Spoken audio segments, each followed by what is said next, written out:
Here are 5 interesting facts about Chernobyl disaster. Sweden actually sent the first alert. You have to remember 1986 was still during the Cold War. The Soviet Union didn't tell the West what was happening right when it happened. In fact, it took them days to tell their own people to evacuate nearby areas. After the explosion, the first Westerners to know were Swedish nuclear plant workers whose sensors read high levels of radiation. Sweden sent out the first alert that something was happening. It wasn't until the world pointed their satellites towards what is now northern Ukraine, that we realized what had happened. Does anybody live in Chernobyl?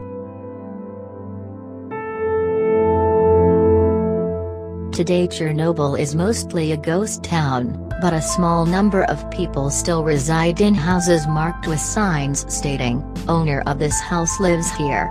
2 workers on watch and administrative personnel of the Chernobyl exclusion zone are stationed in the city on a long-term basis.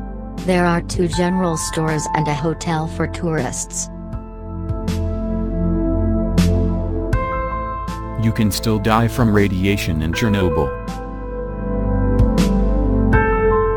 If you already knew that radiation wasn't too bad in Chernobyl, you might think it's not bad.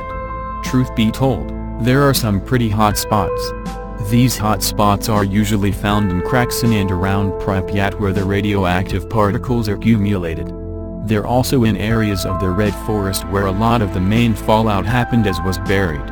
On 3 occasions, my Geiger counter went off the charts. Essentially, our safety personnel told me that I could probably stand about 4 hours laying in that spot before succumbing to the dangerous radiation and then slowly dying because of it. It was more time than I thought it would take, but it's nothing to mess around with. The animals are radioactive but doing well. This is a relative statement, obviously. The radiation causes odd growths and birth defects in the animals there. We as humans wouldn't stand for even a 1% rate of abnormality in our own species.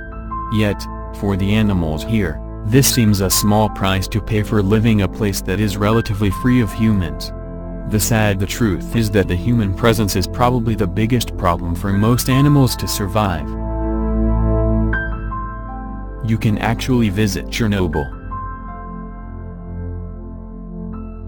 While we were the first crew with Animal Planet to be given access to this wide array of the exclusion zone to study and film within, you can actually visit it as a tourist or go as a scientist. I didn't pass any American tourists, but there were 1 or 2 van loads of Polish visitors coming to see it. Clearly there are ways to see it if you want to be adventurous. From my experience, I'd highly recommend it.